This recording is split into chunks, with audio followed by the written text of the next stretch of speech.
کہ حضرت ابوبکر صدیق اپسیٹ ہو گئے کہ یہ تو ہماری طرف آ رہی ہے اور اس کے ہاتھ میں پتھر بھی ہے.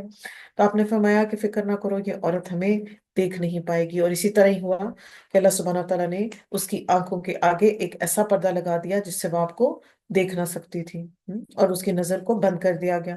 تو اسکالرز یہ کہتے ہیں کہ جب بھی آپ خوف کی سچویشن میں ہو یا نظر بد کا مسئلہ آ رہا ہو تو اس آیت نمبر 45 کو جو ہے وہ پڑھ لیا کریں. اور وہ آپ کو نعوذ باللہ مزمم بھی کہتی تھی، یعنی مذمت کیا ہوا، اتنی زیادہ سخت نفرت کرتی تھی اور دشمنی پال رکھی تھی اس نے. وہ ڈال دیتے ہیں ہم ان کے دلوں پر پردے کہ نہ وہ سمجھ سکیں اسے، اور ان کے کانوں میں بوجھ ہیں. اور جب ذکر کرتے ہیں آپ اپنے رب کا قرآن میں اکیلے اسی کا، وہ پھر جاتے ہیں اپنی پشتوں پر نفرت کرتے ہوئے. ہم زیادہ جانتے ہیں اس کو جو غور سے سنتا ہے. اور جب وہ غور سے سنتے ہیں طرف آپ کے، اور جب وہ سرگوشیاں کرتے ہیں، جب کہتے ہیں ظالم لوگ نہیں تم پیروی کرتے مگر ایک مرد کی جو کہ سحر زدہ ہے. دیکھو کس طرح انہوں نے بیان کی آپ کے لیے مثالیں، تو وہ خود ہی بھٹک گئے، بس نہیں وہ استطاعت رکھتے کسی رستے کی. تو کیسے ہدایت پا سکتے ہیں؟ خود بھی ایک بات نہیں کرتے، ان کی اپنی باتوں میں کانٹرڈکشن ہے. نعوذ باللہ. آپ صلی اللہ علیہ وسلم کو نعوذ باللہ کبھی ساحر کہتے ہیں اور کبھی مجنون کہتے ہیں. تو ایسے لوگوں کو کیسے ہدایت مل سکتی ہے؟ اور وہ کہتے ہیں کہاں کیا جب ہم ہڈیاں ہو جائیں گے اور چورا چورا تو آپ البتہ اٹھائے جائیں گے پیدا کر کے نئے سرے سے. کہہ دیجئے ہو جاؤ پتھر یا لوہا یا کوئی اور مخلوق اس سے بھی جو تمہارے سینوں میں بڑی ہے، بس عنقریب وہ کہیں گے کون لوٹائے گا ہمیں. کہہ دیجئے وہ جس نے پیدا کیا تمہیں پہلی مرتبہ، تو عنقریب وہ ہلائیں گے طرف آپ کے اپنے سروں کو، اور وہ کہیں گے کب ہے؟ کہہ دیجئے امید ہے کہ وہ قریب ہی ہو. تو اللہ پاک یہاں پر یہ کہہ رہے ہیں کہ پہلی بار تو پھر بھی کسی چیز کو بنانا مشکل ہوتا ہے، دوسری بار تو ویسے ہی آسان ہو جاتا ہے. اور اس کے علاوہ اللہ پاک یہ فرما رہے ہیں کہ چاہے پتھر یا لوہا یا ہڈیاں تو پھر بھی ویک ہوتی ہیں نا پتھر کے مقابلے میں، تو اس سے بھی اگر اسٹرانگ کوئی میٹل میں بھی انسان کنورٹ ہو جائے تو اللہ پاک اس کو بھی دوبارہ ریکریٹ کر سکتے ہیں. جس دن پکارے گا تمہیں، بس تم جواب دو گے ساتھ اس کی ہم کے، اور تم سمجھ جاؤ گے کہ نہیں تم ٹھہرے مگر بہت تھوڑا. قُلِ عبادی، اور کہہ دیجئے میرے بندوں کو، یقولو وہ کہیں، التی وہ بات جو بھی احسن وہ جو زیادہ اچھی ہے، ان الشیطان بے شک شیطان، ینزغ بینہم فساد ڈلواتا ہے ان کے درمیان، ان الشیطان یقیناً شیطان، کانا ہے للانسانی عدوا مبینا ان کے لیے ایسا دشمن جو کھلم کھلا ہے. تو یہاں پر بنی اسرائیل کو بھی حکم دیا جا رہا ہے اور امت محمد صلی اللہ علیہ وسلم کو بھی کیا کہا جا رہا ہے کہ احسن بات کریں، اچھی بات کریں، پاک بات کریں، اور اچھی بات کا لوگوں کو حکم دیں. اچھی بات کرنے سے بڑے جو ہے نا وہ جھگڑے ختم ہو جاتے ہیں، آپس کی نفرتیں اور کدورتیں ختم ہو جاتی ہیں. اور ہم یہ دیکھتے ہیں کہ اچھی بات کرنے سے بڑا سخت سے سخت دشمن بھی جو ہے وہ دوست بن جاتا ہے. تو جب ہم اچھی بات کرتے ہیں تو کتنی ہی ہائپر سچویشن ہوئی ہو، سچویشن جو ہے وہ ٹون ڈاؤن ہو جاتی ہے اور اس سے نقصان میں کمی آ جاتی ہے. اور یہ شیطان کو یہاں پر بیان کیا گیا کہ یہ انسان کا جو ہے وہ سب سے بڑا دشمن ہے. وہ باتوں کے تھرو ایسے الفاظ ہمارے منہ سے نکلوا دیتا ہے کہ بات جو ہے وہ بڑھ جاتی ہے. جب آپ دیکھتے ہیں نا، نوٹ کرتے ہیں کہ کبھی ایکسیڈنٹ کا معاملہ ہو جاتا ہے سڑک پہ، ایک سائڈ اونچی بول رہی ہے، دوسرا اونچا بول رہا ہے، ایک نے مارنا شروع کیا دوسرے نے مارنا شروع کیا، بات بڑھ گئی. تو اگر ایک سائڈ کسی طرح سے ٹون ڈاؤن کر جائے گی تو نیچرلی معاملہ اتنا نہیں بھڑکے گا. رب تمہارا خوب جانتا ہے تمہیں، اگر وہ چاہے وہ رحم کرے تم پر، یا اگر وہ چاہے وہ عذاب دے تمہیں، اور نہیں بھیجا ہم نے آپ کو ان پر ذمہ دار بنا کر. رب آپ کا خوب جانتا ہے اسے جو آسمانوں میں اور زمین میں ہے. البتہ تحقیق فضیلت دی ہم نے بعض نبیوں کو بعض پر، اور دی ہم نے داؤد علیہ السلام کو زبور. اللہ کے چنے ہوئے بندے تھے داؤد علیہ السلام بھی. کہہ دیجئے پکارو ان کو جنہیں سمجھتے ہو تم اس کے سوا معبود، تو نہیں وہ مالک ہو سکتے دور کرنے کے تکلیف کو تم سے اور نہ ہی بدلنے کے، یعنی وہ کچھ بھی کرنے کے کیپیبل نہیں ہے. یہ لوگ جنہیں وہ پکارتے ہیں وہ خود تلاش کرتے ہیں اپنے رب کی طرف ذریعہ یعنی وسیلہ، کون ان میں سے زیادہ قریب ہے، اور وہ امید رکھتے ہیں اس کی رحمت کی اور وہ ڈرتے ہیں اس کے عذاب سے. بے شک عذاب آپ کے رب کا ڈرنے کی ہی چیز ہے۔ تو مشرکین جن ہستیوں کے ذریعے اللہ کا قرب چاہتے تھے، وہ سب تو خود اللہ کی رحمت کے امیدوار ہیں۔ مشرکین کس کو پکارتے تھے؟ فرشتوں کو۔ تو فرشتے تو خود اللہ کے حکموں پہ ڈیپینڈنٹ ہیں، فرشتے تو اپنے ان پہ کچھ بھی نہیں کر سکتے نا۔ اور اسی طرح ہی جو بھی نیک لوگ ہیں، جو بھی چلے گئے ہیں دنیا سے، وہ تو سب اللہ پر ڈیپینڈنٹ ہے۔ تو پھر ان سے مانگنے کا کیا فائدہ ہوا؟ کوئی فائدہ نہیں ہوا۔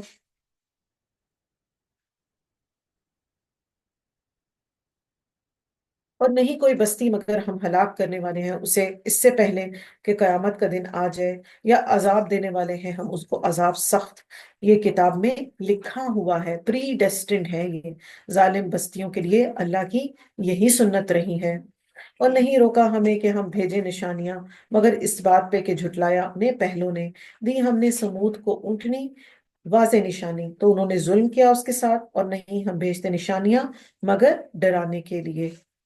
اور جب کہا ہم نے آپ کو، بے شک آپ کے رب نے گھیر لیا ہے لوگوں کو، اور نہیں بنایا ہم نے اس منظر کو، وہ جو دکھایا ہم نے آپ کو مگر ایک آزمائش لوگوں کے لیے، اور اس درخت کو بھی جو لعنت کیا گیا قرآن میں، اور ہم ڈراتے ہیں انہیں تو نہیں وہ زیادہ کرتا انہیں مگر سرکشی میں بہت بڑی۔ تو معراج کی طرف یہاں پر پھر ریفرنس آیا کہ آپ صلی اللہ علیہ وسلم کو جنت و جہنم کا جو مشاہدہ کروایا گیا، اور یہاں پر کون سے درخت کی طرف ذکر ہے؟ زقوم کی طرف، جو کیا ہے؟ جو جہنمیوں کا کھانا ہے، جو کہ سخت کڑواہٹ والا ہے، اور اندر سے سب کچھ جلا دینے والا بھی ہے۔ تو اللہ سبحانہ تعالیٰ سے دعا ہے کہ اللہ پاک ہمیں اس سے بچا کے رکھنا۔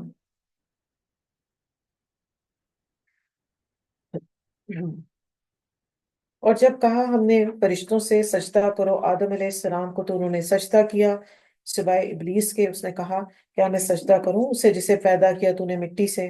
اس نے کہا کیا دیکھا تو نے یہ جسے عزت دی تو نے مجھ پر؟ البتہ اگر مہلت دی تو نے مجھے قیامت کے دن تک، تو میں ضرور قابو میں کر لوں گا اس کی اولاد کو، مگر بہت تھوڑے۔ تو یہاں پر اسپیسیفکلی اس نے کیا مینشن کیا ہے؟ آپ دیکھتے ہیں کہ ہر دفعہ جب بھی ابلیس کا واقعہ یا کوئی بھی واقعہ مینشن ہوتا ہے قرآن میں، تو with a little twist mention ہوتا ہے۔ ایسا ہے یہاں پر کیا چیز وہ کہہ رہا ہے کہ میں اولاد کا فوکس ہے اس کا خاص طور سے۔ کیوں؟ کیونکہ اگر کسی بھی نیشن کے، کسی بھی امت کے اگر یوتھ بگڑ گئی، تو پھر ساری جنریشن خراب ہو جاتی ہے۔ اور لَآہ تک کی آہ تانی کرنا کا مطلب ہوتا ہے گھوڑے کو جبڑوں میں ڈال کر لگام دے کر قابو کر لینا۔ تو اسی طرح ہی امیجن کریں جیسے گھوڑے کو جب جبڑوں میں دی جاتی ہے تو وہ کس طرح سے پکڑا جاتا ہے، تو پھر اسی طرح ہی شیطان جو ہے وہ یوتھ کو جو ہے نا اپنے قابو میں کرتا ہے۔ فرمایا جا بس جو کوئی پیروی کرتے ہیں تیری ان میں، تو بے شک جہنم ہے بدلہ پورا کا پورا، اور بہکا لے جسے استطاعت رکھتا ہے تو ان میں سے ساتھ اپنی آواز کے، اور چڑھا لا ان پر سوار اور پیادے اپنے، اور شریک ہو جا ان کے مالوں میں اور اولاد میں، اور وعدہ کر ان سے، نہیں وعدہ کرتا ان سے شیطان مگر دھوکے کا۔ آواز، ہر وہ آواز جو اللہ کی نافرمانی کی دعوت دیتی ہے، اس میں اسپیسیفکلی میوزک شامل ہے، گھنٹیوں کی آواز شامل ہے، پھر دل میں وسوسوں کا ڈالنا، اور شیطان کی فوج سوار یا پیدل، یعنی شریر جنات انسان کو ہر طرح سے جو ہے وہ ڈسٹریکٹ کرنے کی کوشش کرتے ہیں، مال کے ذریعے، اولاد کے ذریعے، تاکہ یہ دونوں اور انسان کیا کرتا ہے؟ ان دونوں کو غلط کاموں میں لگا کر اور اللہ سبحانہ تعالیٰ سے دور ہوتا چلا جاتا ہے، اور شیطان کا بندہ بنتا چلا جاتا ہے۔ بے شک میرے بندے نہیں ہے تیرے لیے ان پر کوئی زور، اور کافی ہے آپ کا رب کارساز۔ رب تمہارا وہی ہے جو چلاتا ہے تمہارے لیے کشتیوں کو سمندر میں، تاکہ تم تلاش کرو اس کے فضل میں سے، یقیناً وہ تم پر نہایت رحم کرنے والا ہے۔ اور ہم یہ جانتے ہیں کہ 70% آف دا لینڈ از سی، بے حساب رزق جو ہے وہ سمندر میں ہمارے لیے اللہ سبحانہ تعالیٰ نے رکھا ہوا ہے۔ آئی بلیو ایوری ڈے جو ہے، ایوری سیکنڈ ڈے یا ایوری تھرڈ ڈے جو ہے، کوئی نہ کوئی نئی اسپیشی ڈسکور ہوتی ہے۔ اللہ سبحانہ تعالیٰ کی قدرت دیکھیں کتنی وسیع ہے۔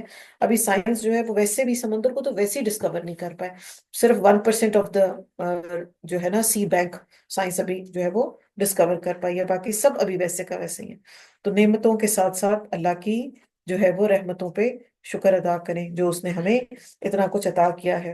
اور جب پہنچتی ہے تمہیں تکلیف سمندر میں، گم ہو جاتے ہیں وہ جنہیں تم پکارتے ہو مگر صرف وہی، تو جب وہ نجات دیتا ہے تمہیں طرف خشکی کے، تو تم اعراض کرتے ہو، اور ہے انسان کفورا بہت ہی ناشکرا، یعنی سپرلیٹو ڈگری ہے یہ ناشکرا ہونے کی۔ تو توحید انسان کی فطرت میں ہے، اور جب وہ مشکل میں ہوتا ہے تبھی اللہ کو پکارتا ہے، اور پھر جب کچھ مل جاتا ہے، اور آپ دیکھتے ہیں یہ کانسیپٹ بار بار ریپیٹ ہو رہا ہے قرآن میں، کہ جب مل جاتا ہے تو پھر بھول جاتا ہے اللہ کو، اور جب مشکل میں ہوتا ہے تو اللہ کو پکارتا ہے۔ کیا بے خوف ہو گئے تم کہ وہ دھنسا دے تمہیں خشکی کی جانب، یا وہ بھیج دے تم پر پتھر برسانے والی آندھی، پھر نہ تم پاؤ گے اپنے لیے کوئی کارساز، کوئی نہیں تمہیں بچا پائے گا۔ یا بے خوف ہو گئے تم کہ وہ لوٹائے تمہیں اس میں دوسری مرتبہ، پھر وہ بھیجے تم پر توڑ پھوڑ دینے والی ہواؤں میں سے، پھر وہ غرق کر دے تمہیں بوجہ اس کے جو ناشکری کی تم نے، پھر نہ تم پاؤ اپنے لیے ہمارے خلاف اس میں سے کوئی پیچھا کرنے والا۔ بتاتے کہ عزت دی ہم نے بنی آدم کو، اور سوار کیا ہم نے انہیں خشکی اور سمندر میں، اور رزق دیا ہم نے انہیں پاکیزہ چیزوں میں سے، اور فضیلت دی ہم نے انہیں تعداد پر ان میں سے، اور پیدا کیا ہم نے بڑی فضیلت دینا۔ تو جس نے دنیا میں رہ کر اتنی نعمتوں کو پا کر بھی ہدایت کا رستہ نہیں پایا، تو پھر آخرت میں وہ شخص جو ہے وہ کنفیوز ہی ہوگا۔ جس دن ہم بلائیں گے سب لوگوں کو ساتھ ان کے اماموں کے، یعنی ان کے امام کا مطلب یہاں پر نامہ اعمال بھی ہے، اور جن کی سپرویژن میں وہ دنیا میں وقت گزارتے تھے ان کے گائیڈ کرنے والے۔ تو جو کوئی دیا گیا کتاب اپنی دائیں ہاتھ میں، تو یہی لوگ ہیں جو پڑھیں گے نامہ اعمال اپنا، اور نہ وہ ظلم کیے جائیں گے دھاگے برابر بھی۔ تو جو کوئی اس دنیا میں اندھا بنا رہا، یعنی کہاں سے اندھا بنا رہا، آنکھوں سے تو اندھا نہیں تھا، دل کا اندھا تھا، تو وہ آخرت میں بھی اندھا ہوگا، اور سب سے زیادہ بھٹکا ہوا ہوگا رستے کے اعتبار سے۔ اور بے شک وہ قریب تھے کہ البتہ وہ فتنے میں ڈالیں آپ کو، اس پر جو وحی کی ہم نے طرف آپ کے، تاکہ آپ گھڑ لائیں ہم پر سوائے اس وحی کے، تو تب ضرور وہ بنا لیتے آپ کو دلی دوست۔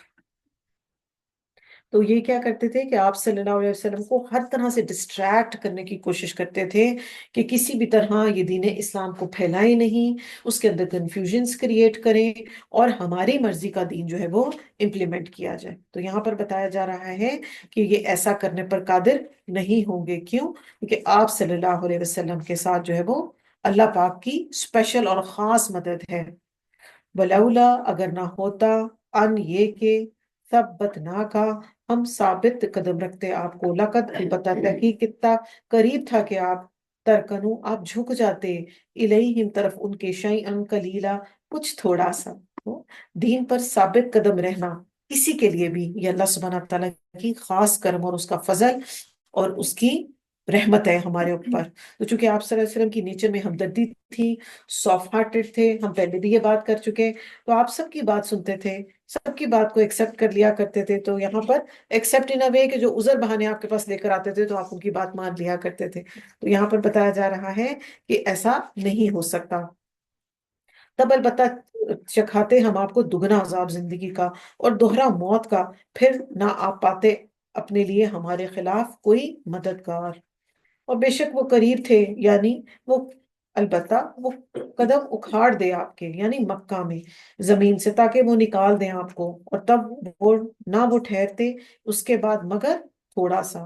تو جب آپ صلی اللہ علیہ وسلم ہجرت کر کے چلے گئے تو ان کے بڑے بڑے سردار جو تھے، کیا ہوا تھا، بدر میں پھر مارے گئے تھے، ان پر خوف اور قحط کی سچویشن آ گئی تھی، اور 6 ہجری میں مکہ بھی فتح ہو گیا تھا۔ تو کیا ہوا تھا پھر، ان کی ساری شان و شوکت جو ہے وہ ختم کر دی گئی تھی۔ طریقہ ان کا جنہیں تحقیق بھیجا ہم نے آپ سے پہلے اپنے رسولوں میں سے، اور نہ آپ پائیں گے ہمارے طریقے میں کوئی بھی تبدیلی۔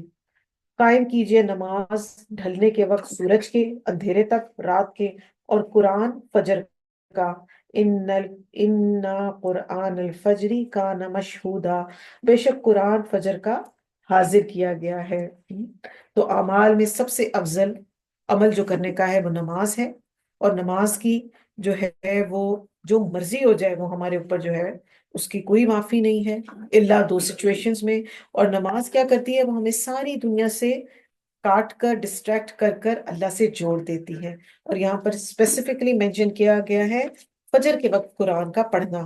اس وقت کیا ہوتا ہے، مشہودہ کا مطلب ہوتا ہے کہ اس وقت فرشتے وہاں پر موجود ہوتے ہیں اور ہماری قرات کو وہ سن رہے ہوتے ہیں. تو آج کل الحمدللہ ہم نے کوشش کرنی ہے، آج بھی اور نارمل ڈیز میں بھی، رمضان میں تو اسپیسیفکلی، کہ جو قرآن مجید کی کچھ پورشن ضرور ہم فجر کی نماز کے بعد جو ہے اس کو ریسائٹ کریں، اور کچھ حصہ رات کا تو تہجد پڑھا کیجئے ساتھ اس قرآن کے، یعنی نفل.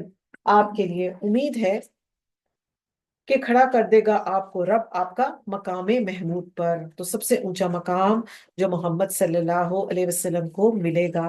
اور ہم بھی اگر اونچے مقامات چاہتے ہیں جنتوں میں اپنے لیے، تو ہمیں بھی پھر محنت کرنی پڑے گی، اس کے لیے قرآن پڑھنا پڑے گا.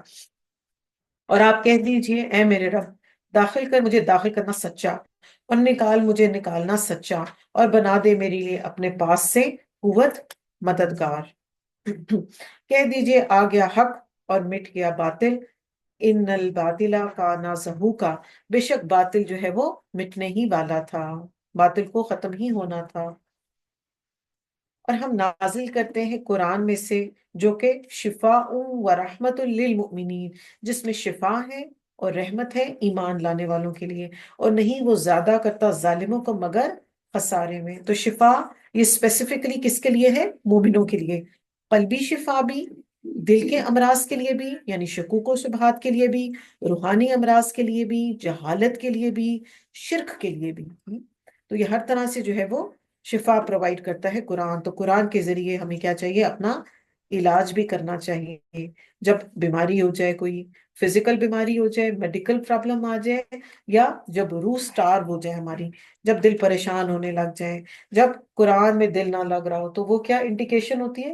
وہ اس چیز کی انڈیکیشن ہوتی ہے کہ ہماری روح جو ہے وہ بیمار ہے. تو پھر اس وقت اس کو ٹریٹمنٹ کہاں سے ملے گا؟ قرآن سے ملے گا. کھاتے چلے جائیں، میڈیسنز کھاتے چلے جائیں، اچھے اچھے کھانے کھاتے چلے جائیں، کوئی ٹریٹمنٹ نہیں ہوگا الا کہ ہم قرآن سے اپنا علاج خود کریں. اور اللہ پاک پھر اس کے تھرو شفا بھی دے دیتے ہیں. یہ اللہ کا اپنے بندوں کے ساتھ پرومس ہے. اور جب انعام کرتے ہیں ہم انسان پر، تو وہ اعراض کرتا ہے، وہ دور کر لیتا ہے پہلو اپنا، اور جب اسے کوئی تکلیف پہنچتی ہے تو وہ مایوس ہو جاتا ہے. تکلیف آئی تو ہوپلیسنس کا شکار ہو گئے. اچھا ہوتا یہ کہ جب انسان کانسٹنٹ ہوپلیسنس کی سچویشن میں رہتا ہے نا، تو پھر وہ اینزائٹی، ٹینشن اور ڈپریشن کی طرف چلا جاتا ہے. تو ضرورت کس بات کی ہے کہ اپنے لائف سٹائل اور اپنی ہیبٹس کو چینج کیا جائے، اور اس کی جگہ، ٹینشن میں رہنے کی جگہ، اپنے آپ کو فزیکلی ایکٹیو کیا جائے، سوشلائز کیا جائے، کوئی گیم بھی کھیلیں، اپنے آپ کو کسی ایکٹیویٹی میں مصروف رکھیں. یہ یہ باتیں جو ہے نا تقویٰ کے منافی نہیں ہے. اپنے آپ کو خوش رکھنا، کچھ ٹائم اپنے لیے نکالنا. آپ کی کوئی، اچھا بچپن میں لکھتے تھے نا ایسے، رائٹ این ایسے آن یور ہابی، وہ بس ایسے ہی لکھتے تھے. لگتا ہے کوئی نہ کوئی ہابی ہونی چاہیے. اس کی وجہ یہ ہے کہ پھر انسان کا ذہن جو ہے وہ رائٹ ڈائریکشن میں رہتا ہے. اور آج ہمیں یہ اسٹیٹسٹکس بتا رہی ہیں کہ پاکستان میں ہر چوتھا انسان جو ہے وہ کسی نہ کسی ذہنی بیماری کا شکار ہے. اور اس کی وجہ کیا ہے؟ کہ ہم نے اپنے اوپر ٹائم دینا، اپنے دین کو ٹائم دینا، اپنی سیلف گروپ کو بالکل ہی چھوڑ دیا، جو کہ یہ کرنے کی ضرورت ہے. اس کو کہتے ہیں می ٹائم، اس کی ٹرمینالوجی یہ ہے نا. تو کچھ می ٹائم اپنے لیے ضرور نکالیں. اگر آپ کو لگتا ہے کہ آپ واک کر کے خود ریلیکس فیل کرتے ہیں، تو کچھ ٹائم واک کے لیے بھی نکالیں. کچھ نہیں ہوگا اس سے، کوئی پرابلم نہیں ہے.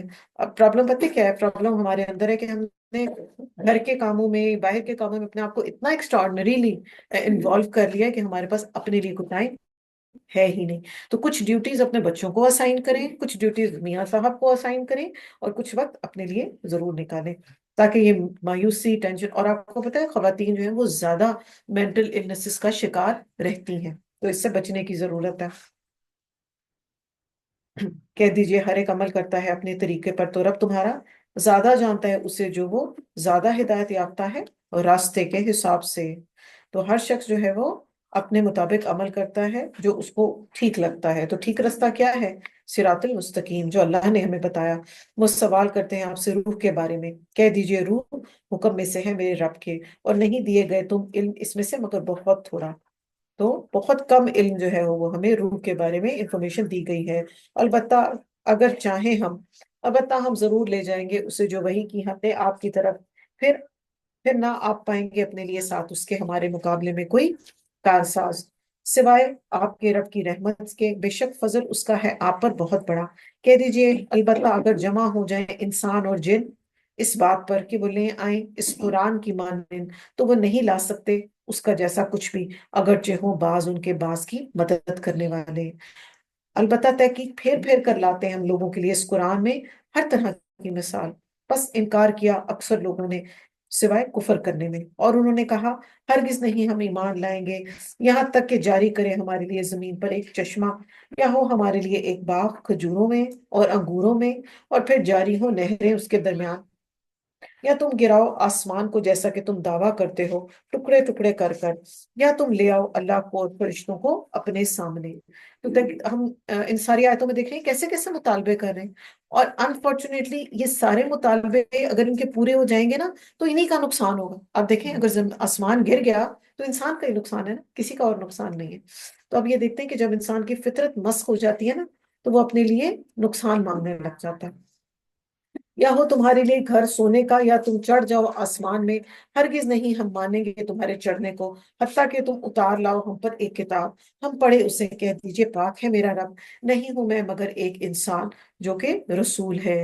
ساری باتوں کا ایک پیارا سا جواب کہ میں تو خود ایک انسان ہوں اور اللہ کا رسول ہوں۔ کوئی لمبی بحث نہیں کی، اور 2 حروف کے اندر اپنا مدعا بیان کیا، اور نہیں روکا لوگوں کو کہ وہ ایمان لائیں جب آ گئی ان کے پاس ہدایت، مگر یہ کہ انہوں نے کہا کیا بھیجا اللہ نے ایک انسان کو رسول بنا کر؟ کہہ دیجئے اگر ہوتے زمین میں فرشتے چلتے پھرتے اطمینان کے ساتھ، البتہ نازل کرتے ہم ان پر آسمان سے فرشتہ رسول۔ کہہ دیجئے کافی ہے اللہ گواہ میرے درمیان اور تمہارے درمیان، بے شک وہ ہے اپنے بندوں کی خوب خبر رکھنے والا۔ اور جسے ہدایت دے دے اللہ تو وہی ہدایت یافتہ ہے، اور جسے وہ بھٹکا دے تو ہرگز نہیں آپ پائیں گے ان کے لیے کوئی بھی مددگار اس کے سوا۔ اور ہم اکٹھا کریں گے انہیں دن قیامت کے ان کے چہروں کے بل اندھا اور گونگا اور بہرا بنا کر، اور ٹھکانہ ان کا جہنم ہوگا۔ جب کبھی دھیمی ہونے لگے گی تو ہم اس آگ کو اور دہکا دیں گے، یعنی اس کا ٹیمپریچر بڑھا دیا جائے گا اگر لوگوں کی کثرت کی وجہ سے وہ تھوڑا سا ٹیمپریچر ڈاؤن ہونے کو آئے گا بھی تو۔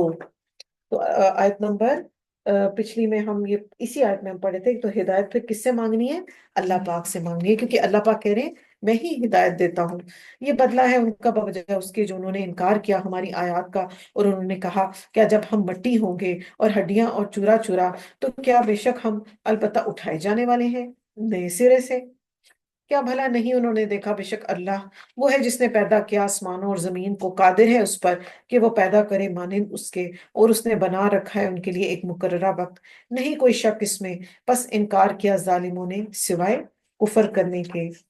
کہہ دیجئے اگر تم مالک ہوتے خزانوں کے رحمت کے اپنے رب کی، تب البتہ روک لیتے تم ڈر سے خرچ ہو جانے کے۔ وَقَانَ الْإِنسَانُ قَتُورًا، اور بے شک انسان تو بہت ہی کنجوس ہے۔ یہ بخل کا نتیجہ ہے کہ انسان جو ہے اللہ کی عطا کردہ نعمتوں کو جو ہے وہ کسی کے پاس زیادہ آ جائیں تو اس کو برداشت ہی نہیں ہوتی۔ اس سے ہمیں یہ پتہ چلتا ہے کہ بخیلی بھی انسان کے اندر ہے، کہ اس کی نیچر کا حصہ ہے، اس نے اس سے فائٹ کر کے تو اللہ کی راہ میں خرچ کرنے والا بننا ہوتا ہے۔ تو کیا، اور ان کے لیے بھی کیا پرابلم تھا؟ آپ صلی اللہ علیہ وسلم کو چونکہ نبوت ملی تھی تو یہ اس سے حسد کرتے تھے، بخل تھا نا ان کے اندر۔ اور یہ تو اللہ سبحانہ تعالیٰ کی ڈویژن ہے، یہ اللہ کی عطا ہے کہ وہ جس کو جو مرضی دے۔ اور بخل جو ہے یہ بڑی کبھی صفات میں سے ایک صفت ہے، بری جو ہے یہ ایٹریبیوٹ ہے۔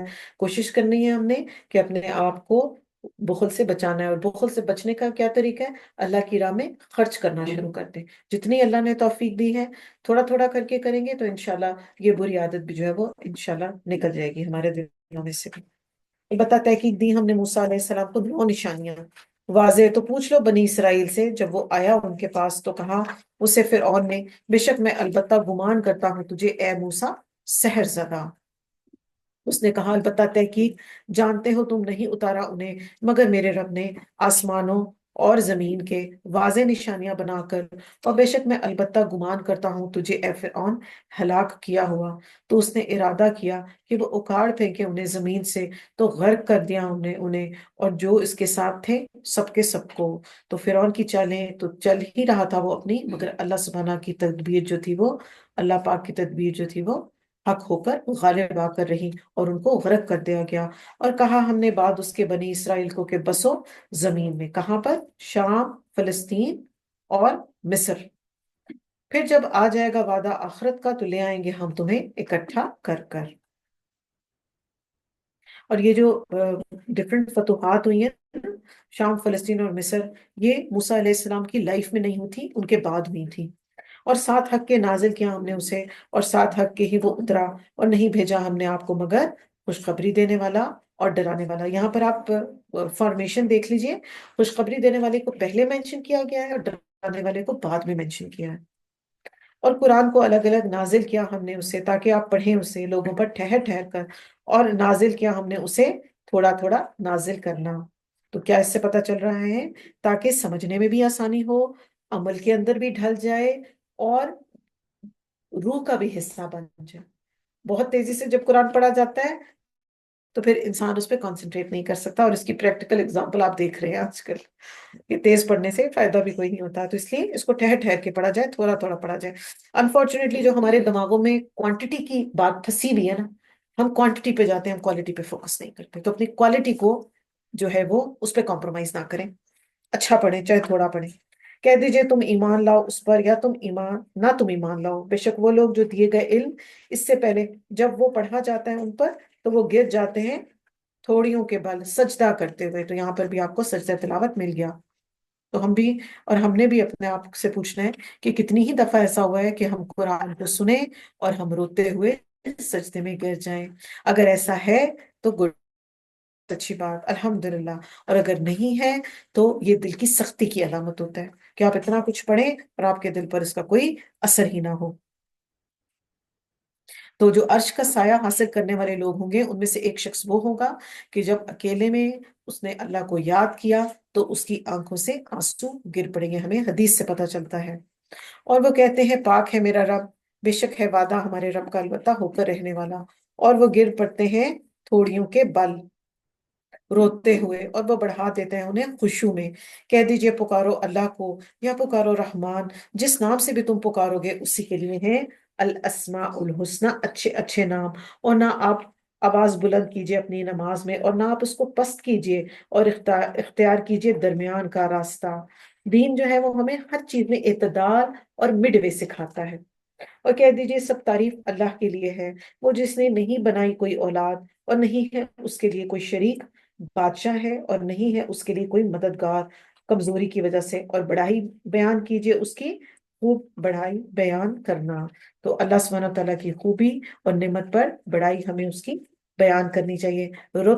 تسبیحات میں الحمدللہ روز پڑھ رہے ہیں نا، اللہ اکبر، سبحان اللہ، الحمدللہ، سبحان اللہ وبحمدہ، لا حول ولا قوت الا باللہ۔ یہ ڈفرینٹ تسبیحات ہیں، ان کو ڈفرینٹ ٹائمنگز میں ڈفرینٹ کام کرتے ہوئے ان کو بانٹ لیں، اور پھر ہر ایک کام کے ساتھ ایک جب تسبیح کو اسائن کر دیں گے نا تو وہ پھر کیا ہوگا کہ آٹومیٹکلی جب ہم وہ کام کرنے لگیں گے تو ہمیں وہ یاد آ جاتی ہے انشاءاللہ۔ یہ ایک ٹپ تھا آپ سب کے لیے۔ سورہ الکہف، بسم اللہ الرحمن الرحیم۔ الحمد للہ الذی، سب تعریف اللہ ہی کے لیے ہے، وہ جس نے انزل علی عبدہ الکتاب، جس نے نازل کی اپنے بندے پر کتاب، ولم یجعل لہ عوجا، اور وہ کتاب ایسی ہے کہ جس میں کوئی ٹیڑھا پن نہیں ہے۔ سورہ الکہف ایوری فرائیڈے الحمدللہ ہم اس کو ریسائٹ کرتے ہیں۔ یہ نور دینے والی سورت ہے۔ آپ صلی اللہ علیہ وسلم نے فرمایا جس نے اس کی ایسے تلاوت کی جس طرح کی یہ نازل ہوئی ہے تو قیامت والے دن اس کے لیے یہ نور کا ذریعہ بنے گی، اس کی اقامت گاہ سے لے کر مکہ تک، یعنی جہاں پر وہ کھڑا ہوگا وہاں سے مکہ تک اس کے لیے نور کا ذریعہ بنے گی۔ اس کے علاوہ اگر ہم فرائیڈے کو پڑھتے ہیں تو نیکسٹ فرائیڈے تک ہمارے لیے یہ نور کا ذریعہ بھی بن جاتی ہے۔ اور آپ صلی اللہ علیہ وسلم نے فرمایا اس کی آخری 10 آیات پڑھیں گے یا سٹارٹ کی 10 آیات یاد کر لیں گے تو دجال اگر نکلا تو وہ ایسے شخص کو کوئی نقصان نہیں پہنچائے گا۔ اور یہ وہ صورت ہے جس کو پڑھنے سے سکینت بھی نازل ہوتی ہے۔ اور اس کے علاوہ اس کتاب کو اللہ پاک آیت نمبر 1 میں بتا رہے ہیں کتاب کو اس لیے نازل کیا کہ اللہ کی حمد بیان کریں، اور یہ سب سے بڑی اس کی نعمت ہے اللہ کا کلام۔ اس میں کوئی کجی نہیں، اس میں کوئی شک نہیں، اس میں کوئی ایمبیگوٹی نہیں، اس میں کوئی ڈیفیکلٹی نہیں ہے۔ اور کتاب کے نازل ہونے کا مقصد یہ ہے کہ اس کو پڑھتے جائیں، شرح صدر کے ساتھ اس کو اپنے دل میں اتارتے چلے جائیں، اور اپنے عملوں میں اس کو لے کر آتے چلے جائیں۔ بالکل سیدھی، تاکہ وہ ڈرائیں سخت عذاب سے ان کی طرف سے، اور وہ خوشخبری دے مومنوں کو، وہ جو عمل کرتے ہیں نیک، کہ بے شک ان کے لیے اجر ہے اچھا، رہنے والے ہیں اس میں ہمیشہ ہمیشہ۔ اور وہ ڈرائے ان کو جنہوں نے کہا بنا لی اللہ نے کوئی اولاد، نہیں انہیں اس کا کوئی علم، اور نہ ہی ان کے آباء و اجداد کو۔ بہت بڑی ہے بات جو یہ منہ سے نکالتے ہیں، نہیں وہ کہتے مگر جھوٹ۔ اللہ کی اولاد بتانا اللہ کو سخت ناپسند ہے یہ بات، اور اس کی ان کے پاس کوئی دلیل بھی موجود نہیں ہے۔ فلا اللہ کا باقی نفس کا، بس شاید کہ آپ ہلاک کرنے والے ہیں اپنی جان کو ان کے پیچھے، اگر نہ وہ ایمان لائیں گے ساتھ اس کے کلام کے غم کے مارے۔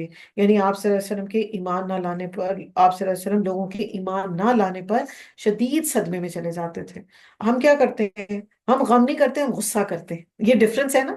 تو کیا ہم نے بھی اللہ سے دعا کرنی ہے کہ یا اللہ، اگر ہم اپنے بچوں کو، اپنے گھر والوں کو، اپنے خاندان والوں کو بہت زیادہ ڈسٹریکٹڈ دیکھ رہے ہیں، تو کیا ہمیں ان پہ غصہ آ رہا ہے یا ہم ان پہ غمگین ہو رہے ہیں؟ تو یہ ڈائریکشن اپنی چینج کرنے کی ضرورت ہے۔ آپ کو غم ہوتا تھا، غصہ نہیں کرتے تھے آپ۔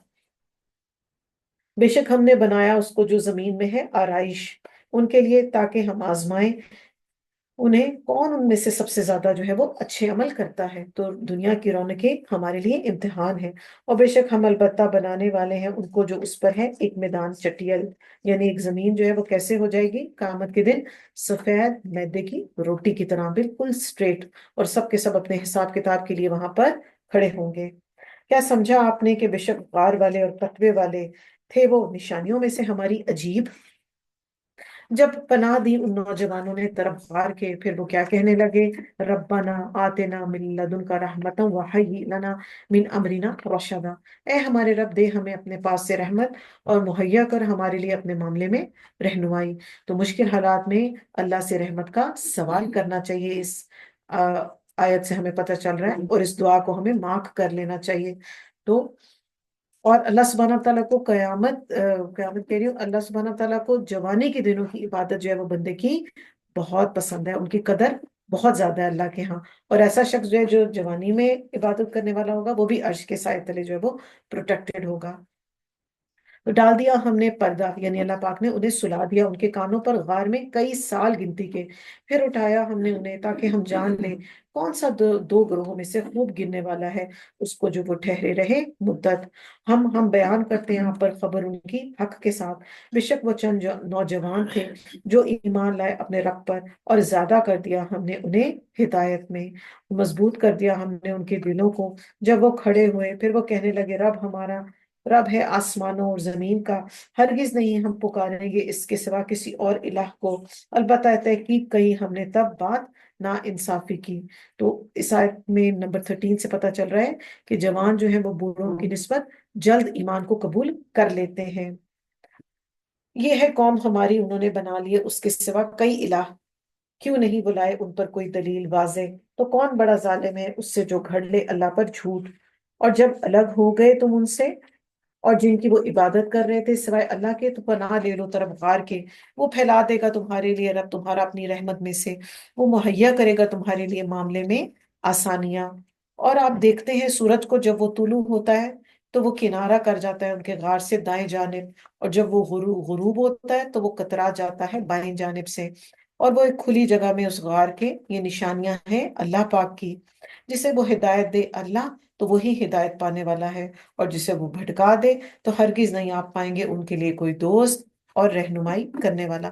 تو غار میں جو بچے یہ نوجوان چلے گئے تھے، ان کا اس وقت کے بادشاہ نے ان کو مار دینا تھا، تو انہوں نے کیا کیا؟ اپنے دین کو بچانے کے لیے غار میں چلے گئے، تو اللہ سبحانہ تعالیٰ نے ان کو 309 ایئرس کے لیے وہاں پر سلا دیا، اور یہ بہت بڑا معجزہ ہے اللہ کا۔ تو اگر مزید آپ لوگ اس پر انویسٹیگیٹ کرنا چاہتے ہیں یا لرننگ کرنا چاہتے ہیں، تو آپ سب جانتے ہیں channel per in depth study of سورہ کہف موجود ہے، اس کے اندر ہم نے ایک ایک آیت کو بڑے غور سے الحمدللہ پڑھا تھا، اور اس پر ریسرچ ورک کی تھی، کیونکہ ہمیں اس کو ڈیپتھ میں جاننے کی ضرورت ہے۔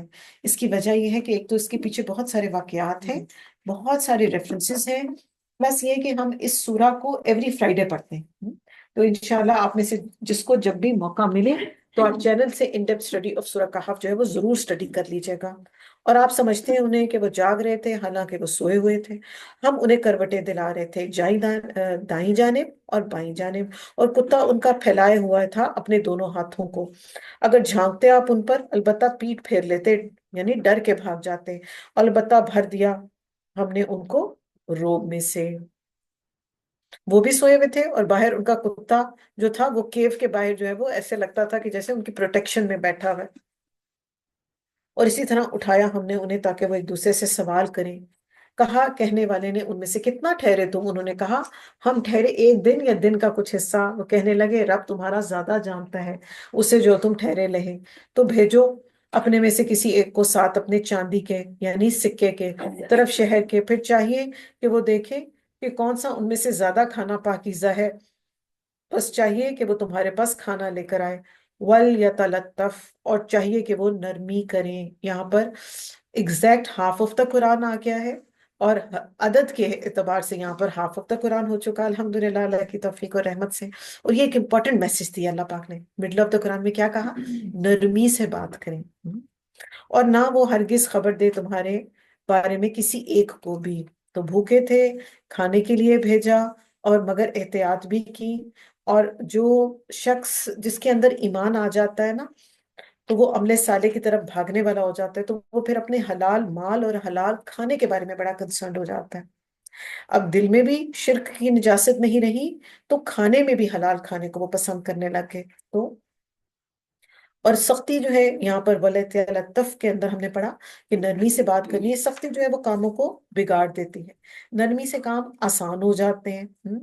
اور نرمی جو ہے اور باریک بینی وہ بہت سے مسائل کا حل ہو جاتی ہے. آپ صلی اللہ علیہ وسلم نے فرمایا سختی چیزوں کو عیب دار کر دیتی ہے. پھر آپ صلی اللہ علیہ وسلم نے فرمایا جس گھر کو نرمی عطا کی گئی اس کو بھلائی عطا کی گئی. اور آپ صلی اللہ علیہ وسلم نے ایک اور حدیث میں کیا فرمایا؟ جو کام نرمی سے ہو جاتے ہیں وہ سختی سے نہیں ہو سکتے. تو اور ویسے بھی نرمی جو ہے وہ چیزوں کو مولڈ کرتی ہے، سختی جو ہے وہ توڑ دیتی ہے. بے شک وہ اگر وہ مطلع ہو گئے تم پر، وہ سنسار کر دیں گے تمہیں، یا وہ لوٹا دیں گے تمہیں اپنی ہی ملت پر، اور ہرگز نہیں تم پاؤ گے تب کبھی بھی فلاح. اور اسی طرح آگاہ کر دیا ہم نے ان پر لوگوں کو، تاکہ وہ جان لیں کہ بے شک وعدہ اللہ کا سچا ہے، اور بے شک قیامت اس میں کوئی شک نہیں. جب وہ جھگڑ رہے تھے آپس میں ان کے معاملے میں، تو انہوں نے کہا بناؤ ان پر ایک عمارت، رب ان کا زیادہ جانتا ہے انہیں. کہا ان لوگوں نے جو غالب تھے ان کے معاملے پر، البتہ ہم ضرور بنائیں گے ان پر ایک سجدہ کا. تو راز کھل گیا، پھر ان کو فوت کر دیا گیا. اب لوگوں نے کہا کہ بھئی یہ تو بڑے سیکرٹ اور پائس لوگ تھے. دیکھیں انسان کی ہیومن نیچر تو وہی ہے نا، ابھی بھی انسان ویسے سوچتا ہے، تب بھی ویسے ہی سوچتا تھا. تو کیا کریں، ان پر عمارت بنا لیتے ہیں، قبر بنا لیتے ہیں. تو ہمیں اس دین میں اس چیز سے منع کیا گیا. کیوں؟ اس سے شرک کا دروازہ جو ہے وہ کھل جاتا ہے. عنقریب وہ کہیں گے 3 تھے، چوتھا ان کا کتا تھا. وہ کہیں گے 5 تھے، چھٹا ان کا کتا تھا. تو بات کرتے رہتے ہیں بن دیکھے. اور وہ کہیں گے 7 تھے، 8واں ان کا کتا تھا. کہہ دیجئے میرا رب زیادہ جانتا ہے ان کی تعداد کو، نہیں جانتے انہیں مگر تھوڑے. تو نہ آپ جھگڑا کیجئے ان کے بارے میں مگر جھگڑنا سرسری، اور نہ آپ پوچھئے ان کے بارے میں ان میں سے کسی ایک سے. تو ایکچوئل کوانٹٹی یا جو ہوتی ہے وہ اللہ سبحانہ و تعالیٰ جانتے ہیں. یہاں پر ہمیں یہ بتایا جا رہا ہے. اور یہاں پر ہمیں ایک اور چیز کا سبق دیا جا رہا ہے کہ اصل باتوں کو چھوڑ کر بیکار بحثوں میں اپنا وقت ضائع نہ کیا جائے، ورنہ سوائے ٹائم ویسٹیج کے ہمیں کچھ بھی نہیں ملے گا. اور نہ ہرگز آپ کہیے کسی چیز کے لیے کہ بے شک میں کرنے والا ہوں یہ کل. اللہ ان یشاء اللہ، مگر یہ کہ اگر چاہے اللہ. اور یاد کیجئے اپنے رب کو جب بھول جائیں آپ، اور کہہ دیجئے امید ہے کہ وہ رہنمائی کرے گا میرا رب قریب تر کی اس سے بھلائی میں سے. یعنی مستقبل کے تمام معاملات کے بارے میں کیا کہنا چاہیے؟ انشاءاللہ کہنا ضروری ہے. اور کاموں میں اس سے برکت بھی ہوتی ہے، اللہ کی رضا بھی ملتی ہے. کیوں؟ کیونکہ انشاءاللہ کا مطلب کیا ہوتا ہے کہ اگر اللہ چاہے تو ہم اللہ سبحانہ تعالیٰ پر اس کو ڈال دیتے ہیں سارا. اور پھر وہ ٹہرے رہے اس غار میں 309 سال، اور انہوں نے زیادہ کر دیے 9 اور کہہ دیجئے اللہ زیادہ جانتا ہے اسے جو وہ ٹھہرے اسی میں. غیب آسمانوں اور زمین کا، کیا خوب دیکھنے والا ہے وہ، اور وہ کیا خوب سننے والا ہے. نہیں ان کے لیے اس کے سوا کوئی دوست، اور نہیں وہ شریک کرتے اپنے حکم میں کسی ایک کو بھی. تو غیب کا علم صرف اور صرف اللہ پاک کے پاس ہے۔ اور پڑھیے جو وحی کیا گیا طرف آپ کی کتاب سے، آپ کے رب کی، نہیں کوئی بدلنے والا اس کے کلمات کو، اور ہرگز نہیں آپ پائیں گے اس کے سوا کوئی پناہ گاہ۔ تو اصحاب کہف کے اندر ہمارے لیے بہت سارے لیسنز ہیں، اس کی انشاءاللہ انڈیپتھ اسٹڈی آپ لوگ ضرور کیجیے گا، اور روک رکھیے اپنے نفس کو صاف ان لوگوں کے جو پکارتے ہیں اپنے رب کو صبح اور شام، اور وہ اللہ کا چہرہ چاہتے ہیں، اور نہ آپ پھیریے اپنی دونوں آنکھوں کو ان سے۔ آپ چاہتے ہیں زینت دنیا کی زندگی کی، اور نہ آپ اطاعت کیجیے ان کی جو غافل کر دیا ہم نے جن کے دلوں کو اپنے ذکر سے، اور اس نے پیروی کی اپنی خواہش کی، اور ہے معاملہ ان کا حد سے بڑا ہوا۔ تو یہ معمولی بات نہیں کہ انسان کا دل جو ہے وہ اللہ کے ذکر میں مشغول رہے، تو اپنے دلوں کو اللہ سبحانہ وتعالیٰ کے ذکر کے ساتھ ہر وقت مشغول رکھیں، اور غفلت اور خواہشات اور دنیا کو اس پر اوور پاور نہ ہونے جائیں، اور ذکر کے اندر حضور قلبی بھی ہونا ضروری ہے۔ قرآن کی مجلس میں بیٹھیں گے تو غفلت کا شکار نہیں ہوں گے، ورنہ کوئی فائدہ نہیں ہے۔ جب بھی بیٹھیں کنسنٹریشن کے ساتھ بیٹھیں، قرآن پڑھیں اور ذکر کریں تو اپنے آپ کو اٹینٹو کر کے بیٹھیں۔ ہمیشہ میں آپ کو کہتی ہوں اپنے لیے ریئلسٹک ٹارگٹ رکھیں، جب آپ کو لگ رہا ہے نا کہ اب میرے لیے پاسبل نہیں ہو رہا، تو اپنے آپ کو ڈائیورٹ کر لیں، تھوڑی سی واک کر کے آ جائیں، تھوڑی سی کوکنگ کر کے آ جائیں، کبڈ ارینج کر لیں، برتن سیدھے کر لیں، پھر دوبارہ پڑھنے لگ جائیں۔ تو ہمیشہ جب آپ کو ایسا لگنے لگ جائے کہ اب میرے لیے تھوڑا سا ڈیفیکلٹ ہو رہا ہے اس کو ایبزارب کرنا، تو اپنی ڈائریکشن چینج کر لیں، کیونکہ جو بھی کیئرلیسنس کے ساتھ ہم پڑھیں گے اس کا پڑھنے کا کوئی فائدہ نہیں، وہ ویسٹ ہو جائے گا ہمارا ٹائم، اور انرجی بھی ویسٹ ہو جائے گی، اور اللہ کے یہاں قبول بھی نہیں ہوگا۔ کہہ دیجئے حق تمہارے رب کی طرف سے ہے، اور تو جو کوئی چاہے کہ وہ ایمان لے آئے، اور جو کوئی چاہے تو وہ کفر کرے۔ بے شک ہم تیار کر رکھے ہیں اپنے ظالموں کے لیے ایسی آگ، گھیر لیں گے انہیں لپٹیں اس کی، یعنی کناتوں کی طرح، ٹینٹس کی طرح، اور اگر وہ فریاد کریں گے تو فریاد رسی ان کی جائے گی، کیسے؟ پانی کے ساتھ، جو کہ کیسے ہوگا؟ تیل کی تلچھٹ کی طرح، اور بھون لے گی چہروں کو، کتنی بری ہے پینے کی چیز اور کتنی بری ہے آرام گاہ۔ تیل کی تلچھٹ کیسی ہوتی ہے؟ جب آپ آئل فرائی کرتے ہیں تو جو نیچے ریمینز رہ جاتے ہیں نا، گاڑے اور تھک، اس کو تیل کی تلچھٹ کہا جاتا ہے۔ اللہم آجرنا من النار، اللہ سبحانہ وتعالیٰ ہمیں اس آگ اور اس جہنم اور اس کے جلنے سے بچا لینا۔ ان الذین، بے شک وہ لوگ جو آمنوا ایمان لائے، وعملوا الصالحات، اور انہوں نے عمل کیے نیک، انا لا نضیع اجرا، بے شک ہم نہیں ضائع کرتے اجر ان کا، من احسن عملا، اس میں سے جو انہوں نے اچھے عمل کیے ہیں۔ تو کتنی بڑی خوشخبری ہے اچھے کام کرنے والوں کے لیے۔ یہی وہ لوگ ہیں ان کے لیے باغات ہیں ہمیشگی کے، بہتی ہیں ان کے نیچے سے نہریں، وہ پہنائے جائیں گے اس میں کنگن سونے کے، اور لباس سبز باریک ریشم کے اور موٹے ریشم کے بھی، تکیا لگائے ہوئے ہوں گے اس میں تختوں پر، کتنا اچھا ہے بدلہ اور کتنی اچھی آرام گاہ ہے۔ حدیث میں آتا ہے کہ جو ان کا کنگن، یعنی جو ان کی چوڑیاں ہوں گی یا کنگن ہوں گے، ان کی روشنی جو ہے وہ سورج کی روشنی کی طرح تیز اور برائٹ ہوگی، اور جو سر کا دوپٹہ ہوگا جنت کی عورت کا یا حور کا، تو اگر وہ زمین پر جھانک لے تو زمین اور آسمان اپنی ساری وسعتوں کے باوجود جو ہے وہ روشن ہو جائے گا، اور اس کی خوشبو سے پوری زمین بھر جائے گی۔ صحیح بخاری اور صحیح مسلم کی، صحیح بخاری کے اندر یہ حدیث ہمیں پتہ چلتی ہے۔ تو اب آج کے دور میں تو دوپٹہ ویسے غائب ہو گیا اس کے بغیر، اور اس سے ہمیں یہ پتہ چلتا ہے کہ عورت کا لباس جو ہے وہ دوپٹے کے بغیر انکمپلیٹ ہے، کیونکہ جنتوں میں بھی عورتوں نے دوپٹے اوڑے ہوئے ہوں گے۔ اور بیان کیجئے ان کے لیے مثال دو آدمیوں کی، بنائے ہم نے ان دونوں میں سے ایک کے دو باغات انگوروں کے، تو گھیر لیا اس کو کھجوروں کے درختوں نے، اور بنائے ہم نے درمیان ان دونوں کے کھیت، دونوں باغوں نے دیا پھل اپنا، اور نہ کمی کی اس میں کچھ بھی، اور جاری کر دی ہم نے ان دونوں کے بیچ ایک نہر، یعنی ایکسلنٹ گارڈنز ہیں، اور اریگیشن سسٹم بھی بہترین ہے، واٹر سپلائی بھی ہے اس کے اندر، کھجور بھی ہے اور انگور بھی ہے، اور کھیت بھی لگا ہوا ہے۔ اور اس کو امیجن کرتے رہا کریں ساتھ ساتھ۔ اور ہوا اس کے لیے، اور ہوا اس کے لیے پھل، تو اس نے کہا اپنے ساتھی سے جبکہ وہ اس سے بات چیت کر رہا تھا، میں تو بہت زیادہ ہوں تجھ سے مال میں اور عزت میں اور جتھے میں، اور وہ داخل ہوا اپنے باغ میں اس حال میں کہ وہ ظلم کرنے والا تھا اپنی ہی جان پر، یعنی کیا کر رہا تھا؟ تکبر کر رہا تھا، کہنے لگا نہیں میں گمان کرتا کہ یہ باغ کبھی برباد ہوگا۔ تو یعنی اپنے مال و دولت کی وجہ پر اپنے ہی دوست پر تکبر کرنے لگ گیا، اور نہیں میں گمان کرتا کہ قیامت کبھی قائم آئے گی، اور اگر البتہ میں لوٹایا گیا اپنے رب کی طرف تو میں ضرور ہو جاؤں گا اس سے بھی بہتر پانے والوں میں سے۔ تو دوسروں کو کمتر سمجھنے والا جنت میں ایک تو داخل نہیں ہوگا، دوسرا اس کو سیلف ڈسپشن تھی، خوش فہمی کا شکار تھا۔ اور یہ انسان جو ہے عموماً دنیا میں جب اس کے پاس مال و دولت آ جاتا ہے نا، تو اس کے اندر ایک جھوٹا کانفیڈنس آ جاتا ہے، جو کہ اس کے شخص کے اندر بھی ہمیں نظر آ رہا ہے۔ کہا اسے اس کے ساتھی نے جبکہ وہ اس سے بات چیت کر رہا تھا، کیا تو انکار کرتا ہے اس سے جس کو پیدا کیا اللہ نے مٹی سے، پھر نطفے سے، پھر درست بنایا تجھے ایک مرد؟ لیکن وہ اللہ میرا رب ہے، نہیں میں شریک ٹھہراتا ساتھ اپنے رب کے کسی ایک کو بھی۔ تو اس سے پتہ چل رہا ہے دوسرا جو اس کا دوست تھا وہ مضبوط ایمان کا شخص تھا، اس کے لیے ایمان کی امپورٹنس تھی، دنیاوی مال و دولت اس کے لیے امپورٹنس نہیں رکھتی تھی۔ اور ایک اور امپورٹنٹ بات ہمارے سمجھنے کی کیا ہے کہ دنیاوی مال و دولت اللہ کی پسندیدہ ہونے کی کوئی بھی علامت نہیں ہوتا۔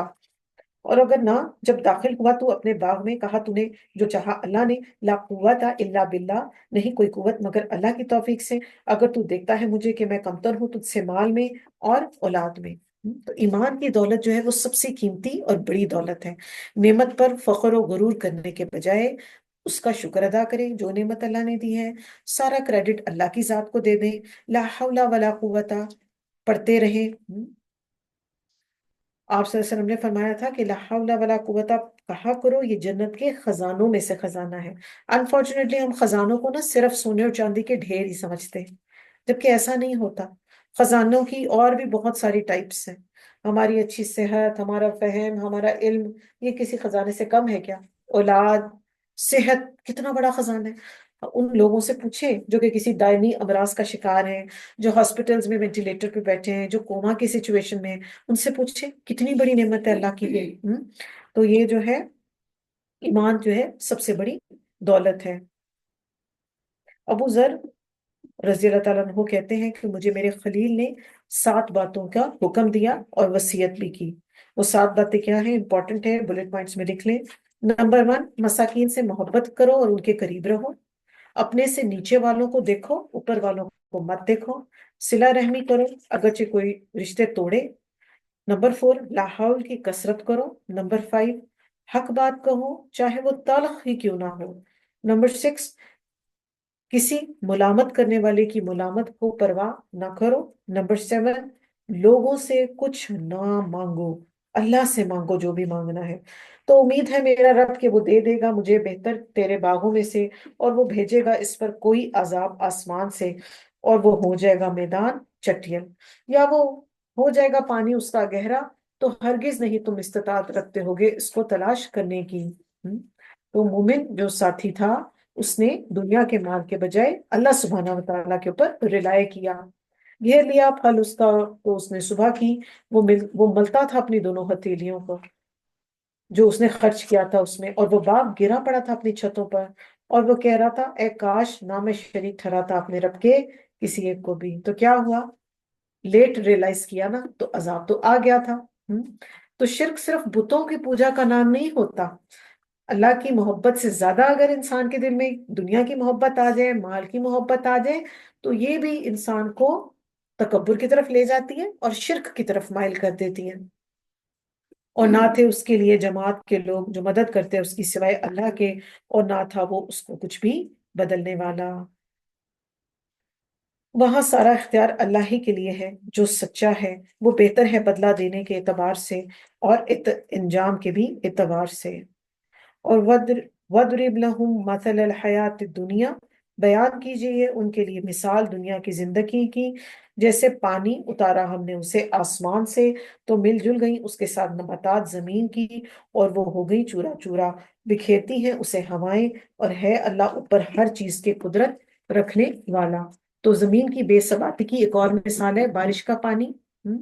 تو کیا ہوتا ہے جب پانی اترتا ہے تو ہی پودے اگتے ہیں، اور اگر زمین سے پہ پانی نہ ہو، بارش نہ آئے، تو کیا ہوتا ہے؟ سب کچھ جل کر راکھ ہو جاتا ہے اور زوال پہ آ جاتا ہے۔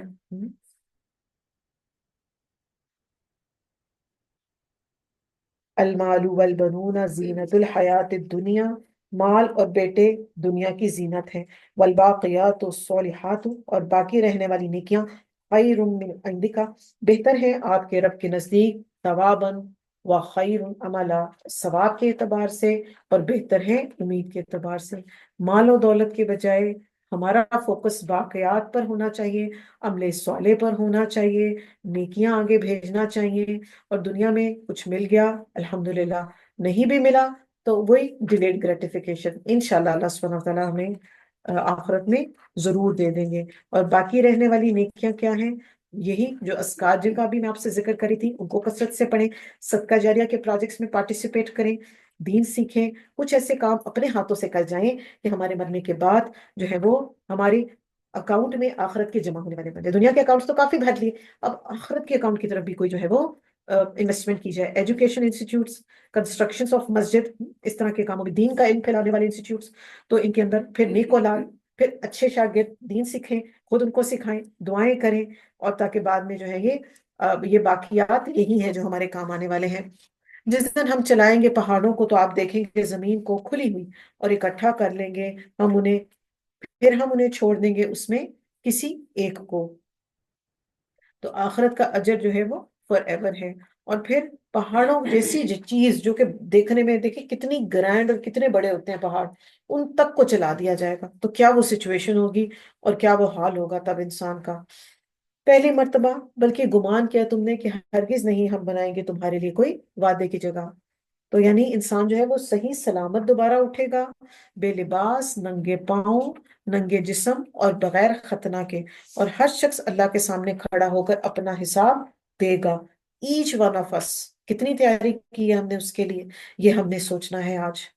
اور رکھ دی جائے گی کتاب، بس آپ دیکھیں گے مجرموں کو کہ ڈر رہے ہوں گے اس سے جو اس میں ہوگا، وہ کہیں گے ہائے افسوس، یہ کیسی کتاب ہے، نہیں چھوڑا کسی چھوٹی چیز کو اور نہ ہی کسی بڑی چیز کو، مگر اس نے اس کو شمار کر رکھا ہے۔ احصاہا، اس کا مطلب ہوتا ہے ہر چیز نوٹ ڈاؤن کی گئی ہے ہمارے نامہ اعمال میں، تو وہ پا لیں گے جو انہوں نے عمل کیے حاضر، اور نہ وہ ظلم کیے جائیں گے۔ رب آپ کا کسی پر ظلم نہیں کرنے والا۔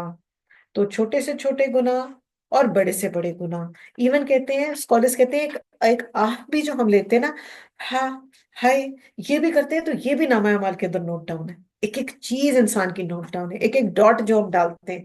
تو اس سے کیا پتہ چلتا ہے کہ بڑے محتاط الفاظ زبان سے نکالے جائیں اور خیر کے الفاظ ہی بولے جائیں، اور کبھی بھی صغیرہ گناہ کو معمولی نہ سمجھا جائے، کیونکہ صغیرہ گناہ جب اکٹھے ہوتے ہیں تو وہ کبیرہ بن جاتے ہیں، اور ان سے بھی بچنے کی کوشش کریں۔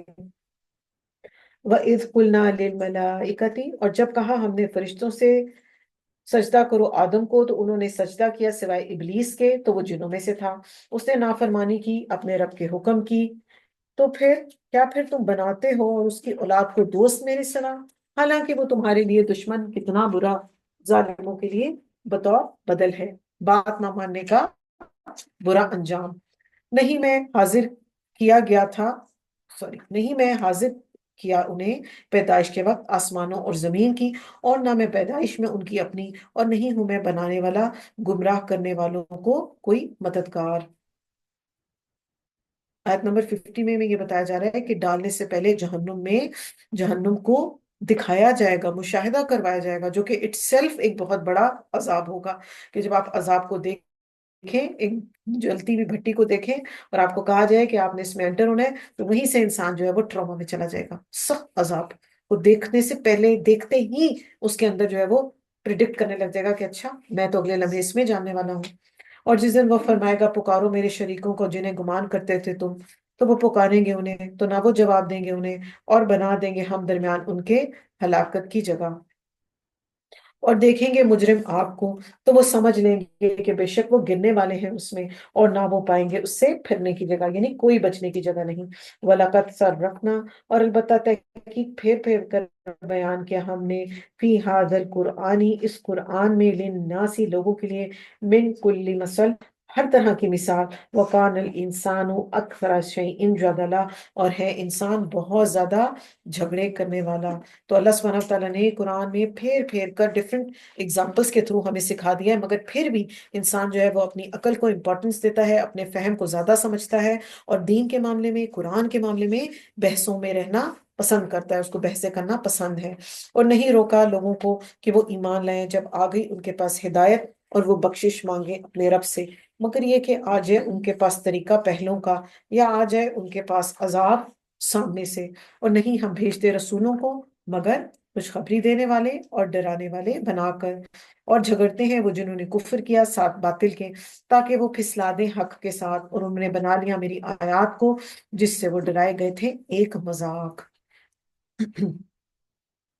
کون بڑا ظالم ہے اس سے جو نصیحت کیا گیا آیات کے ذریعے اپنے رب کی، پھر اس نے اعراض کیا اس سے، اور وہ بھول گیا جو آگے بھیجا ان کے دونوں ہاتھوں نے، بے شک ہم نے ڈال دیے ہم نے ان کے دلوں پر پردے کہ نہ وہ سمجھ سکیں گے اس کو، اور ان کے کانوں پر بوجھ ہے، اور اگر آپ بلائیں انہیں ہدایت کی طرف تو ہرگز نہیں وہ ہدایت پائیں گے کبھی بھی۔ ان کے اعمال کی وجہ سے اب ان کے لیے ہدایت پاسبل نہیں ہو رہی۔ وَرَبُّكَ الْغَفُورُ ذُو الرَّحْمَةِ، اور رب آپ کا بہت بخشنے والا رحمت والا ہے، اگر وہ پکڑ لے انہیں بوجہ ان کے جو کمائی کی، البتہ وہ جلدی دے دے انہیں عذاب، بلکہ ان کے لیے ایک وعدے کا وقت ہے، ہرگز نہیں وہ پائیں گے اس کے سوا کوئی پناہ گاہ۔ تو ہر ایک بستی کا ایک اپوائنٹڈ ٹائم ہے، ہر ایک انسان کا ایک اپوائنٹڈ ٹائم ہے، اور اس ٹائم پر جب اس کا وقت آ جائے گا تو اس کو پکڑ لیا جائے گا۔ جیسے آپ نے بار بار پڑھا ہے عاد، سمود اور لوط کی قوموں کے بارے میں، اور یہاں پر عرب کو چونکہ ایڈریس کیا جا رہا ہے، تو عرب جو ہے وہاں سے گزرتے تھے اپنے بزنس ٹرانزیکشنز کے لیے، ان علاقوں میں سے گزرا کرتے تھے، تو ان کو کہا جا رہا ہے کہ آپ تو یہ ساری جگہوں کو آبزرو کرتے ہیں، پھر آپ کیوں نہیں اس سے اپنے لیے کوئی لیسن لے رہے؟ اور یہ بستیاں ہیں، ہلاک کیا ہم نے انہیں جب انہوں نے ظلم کیا، تو بنا دیا ہم نے ان کی ہلاکت کے لیے وعدے کا ایک وقت۔ اور جب کہا موسیٰ علیہ السلام نے اپنے نوجوانوں کو، نہیں میں ٹلوں گا یہاں تک کہ میں پہنچ جاؤں درمیان دو سمندروں کے، یا میں چلتا رہوں گا مدتوں۔ آیت نمبر 60 سے سٹارٹ ہو رہا ہے موسیٰ علیہ السلام اور خضر کا واقعہ۔ خضر علیہ السلام، موسیٰ علیہ السلام اللہ سبحانہ تعالیٰ کے ایک جلیل القدر پیغمبر ہیں۔ ایک دفعہ آپ واس کر رہے تھے تو کسی نے ان سے پوچھا کہ کیا آپ سے بڑا بھی کوئی عالم ہے؟ تو انہوں نے کہا میں نہیں، مجھے نہیں پتا، یا میں نہیں جانتا۔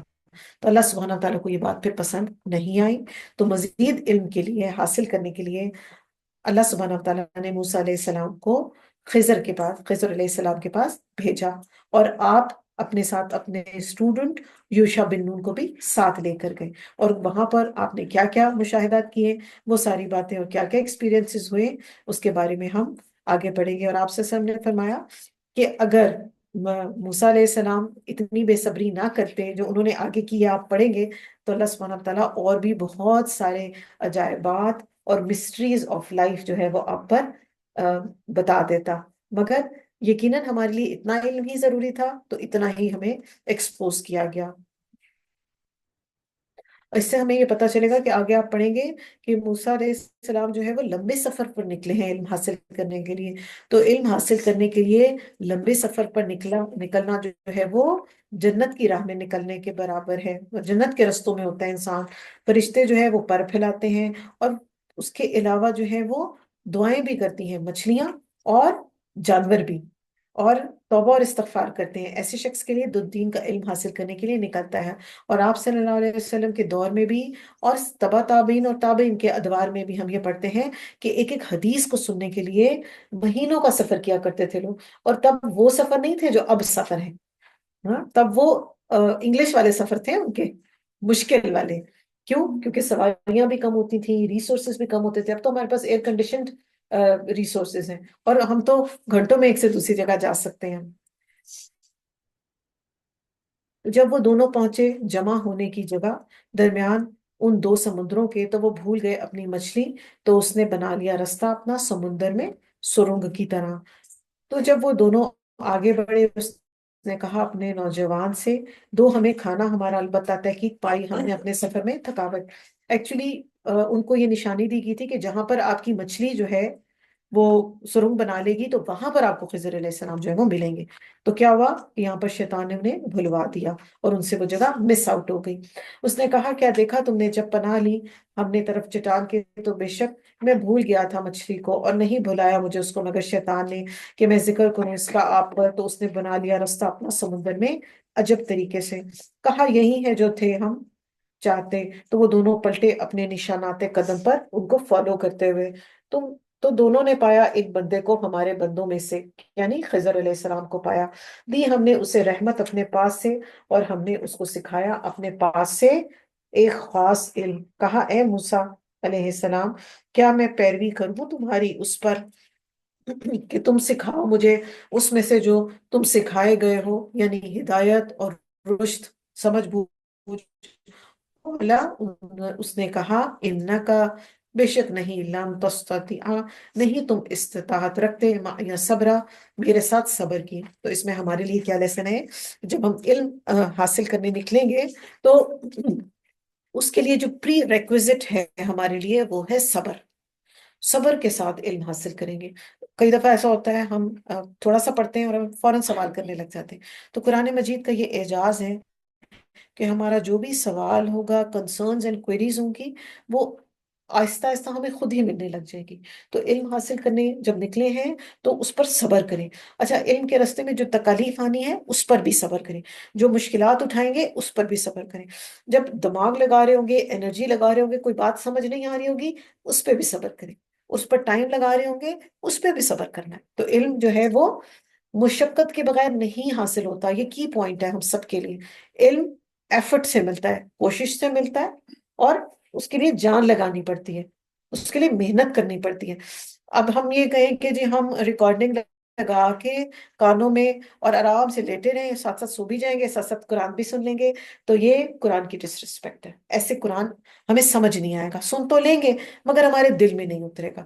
اس کے لیے پراپر بیٹھ کر کانسنٹریشن کے ساتھ اپنا ٹیکسٹ بک سامنے رکھ کر، پین ہمارے ہاتھوں میں ہو، امپورٹنٹ پوائنٹس لکھتے جائیں اور ہائی لائٹ کرتے جائیں، پھر انشاءاللہ علم جو ہے وہ ہمارے اندر اترے گا۔ اور پھر بھی ہم یہ دیکھتے ہیں اتنی محنت کے باوجود بھی جو ہے علم جو ہے وہ ذہن سے بڑی جلدی سے وائپ آؤٹ بھی ہو جاتا ہے۔ ایسا ہے، لگتا ہے نا، کچھ آیتیں ایسی لگتی ہیں کہ جیسے کبھی پڑھی نہیں تھی ہم نے۔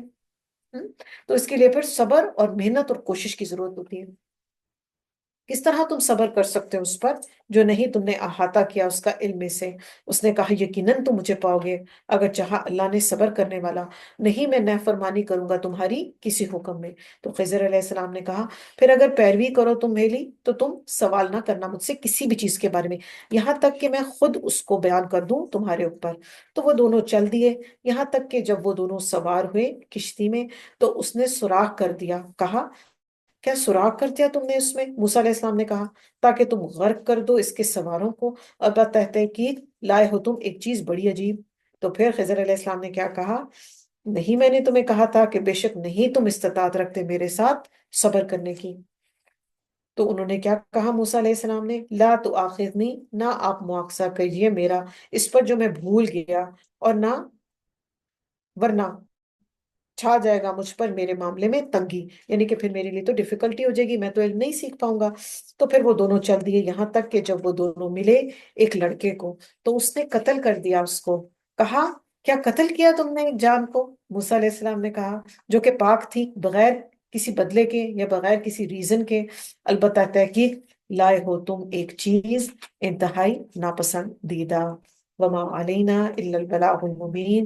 سبحانک اللہم ربنا وبحمدک، اشہد ان لا الہ الا انت، استغفرک واتوب الیک۔ السلام علیکم ورحمۃ اللہ وبرکاتہ۔